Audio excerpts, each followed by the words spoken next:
இந்த விழாவில் தலைமையேற்று அமர்ந்திருக்கிற கொஞ்சம் ஆண்டர் மணி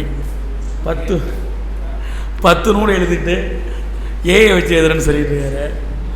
இதற்காக சொல்கிறேன்னு சொன்னால், இந்த நிகழ்வு என்பது ஒரு விழா அப்படின்னு வச்சுக்கிட்டாலும் கூட ஒரு குடும்ப நிகழ்வாக தான் நான் பார்க்குறேன். இலக்கிய குடும்ப நிகழ்வாக பார்க்குறேன். எல்லா மாவட்டத்தை சேர்ந்த பல எழுத்தாளர்கள், ஆளுமைகள் எல்லோரும் நிரம்பி இருக்கிற ஒரு இடமா இது எனக்கு தெரியுது. சொர்க்கம் என்று எதை நாம் சொல்லுவோம் என்று சொன்னால், ஒத்த கருத்து உள்ளவர்கள், சிந்தனை உடையவர்கள் தமக்குள் கூடி தம்முடைய கருத்துக்களை, மகிழ்ச்சிகளை பகிர்ந்து கொள்கிற இடம் சொர்க்கம் என்று சொல்லலாம். அப்படி இந்த எழுத்துக்களம் எங்களுக்கெல்லாம் ஒரு சொர்க்கமாக தெரிகிறது. இன்னும் சொல்ல போனால், ரொம்ப ஆர்வமாக கலந்து கொள்வதற்கு ஒரு அடிப்படை காரணம், எல்லோரையும் ஆண்டுக்கு ஒரு முறை இது போன்ற நிகழ்வுகளில் தான் சந்திக்கின்ற வாய்ப்பையும் கருத்துக்களை பகிர்ந்து கொள்கிற ஒரு வாய்ப்பையும் நாம் பெறுகிறோம். தொடர்ச்சியாக இந்த விருது என்பது அங்கீகரிக்கப்பட வேண்டிய படைப்பாளிகளுக்கும் கவனிக்கப்படாத படைப்பாளிகளுக்கும், இன்றைக்கு இருக்கிற இலக்கிய சூழலில் பல்வேறு காரணங்களால் தவிர்க்கப்படுகிற படைப்பாளிகளுக்கும் என்று சரியான நபர்களை தேடி விருதானது வழங்கப்படுவதாக நான் கருதுகிறேன். அதுதான் முக்கிய காரணமாக எனக்கு படுகிறது.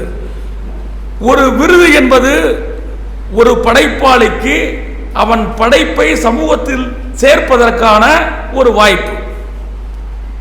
ஒரு படைப்பாளி ஒரு படைப்பை படைத்து விடுவதனாலோ, ஒரு கவிதையை எழுதி விடுவதனால அல்ல, அது சமூகத்தில் வாசிக்கப்படுவதனால், பேசு பொருளாக மாறுவதனால் அது அந்த இடத்தை அடைகிறது.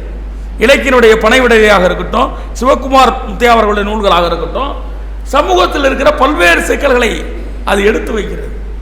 அது ஏதோ ஒரு சூழ்நிலையில் மக்களிடத்தில் போய் சென்றடைகிறது. அப்போ அந்த மகிழ்ச்சியை நம்ம அடைக்கிறோம். சுகிர்தா ராணி அவர்களை எல்லாம் நாம் கேள்விப்பட்டிருக்கோம். நேரில் உரையாடுகிற வாய்ப்பு இப்போதுதான் கிடைத்தது. ஆனால் அப்படி ஒரு வாய்ப்பை எழுத்துக்களம் ஏற்படுத்தி தருகிறது.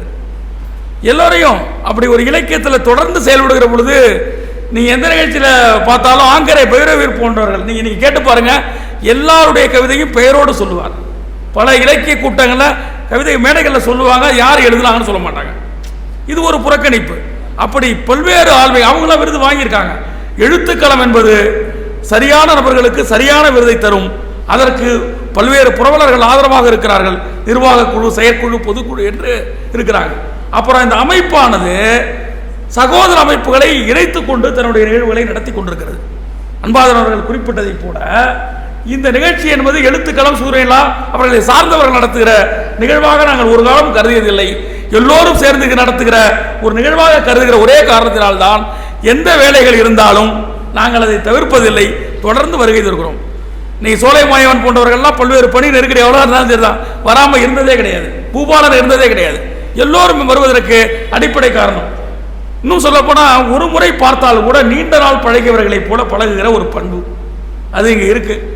போன நடதான் நான் நேரில் சென்று எழுத்துக்களத்தில் பேசியிருக்கிறேன் வேல்கண்ணன். ஒரே ஒரு முறை தான் போன ஆண்டு, அது இந்த ஆண்டு நேரில் சந்திக்கும் போது ஒரு 10 ஆண்டு பழகியவரை போல பழகுகிற அந்த தன்மை, அந்த இயல்பெல்லாம் நமக்கு எழுத்துக்களம் கொடுத்திருக்கிறது. எனவே விருது பெறுகிறவர்கள் அனைவரும் மேலும் பல்வேறு விருதுகளை பெறுவதற்கும், கொடுக்கிறவர்கள் இன்னும் மேலும் அதிக தொகையை கொடுத்து அவர்களை ஊக்கப்படுத்துவதற்கும் என்னுடைய வாழ்த்துக்களை கூறி விடைபெறுகிறேன். நன்றி, வணக்கம்.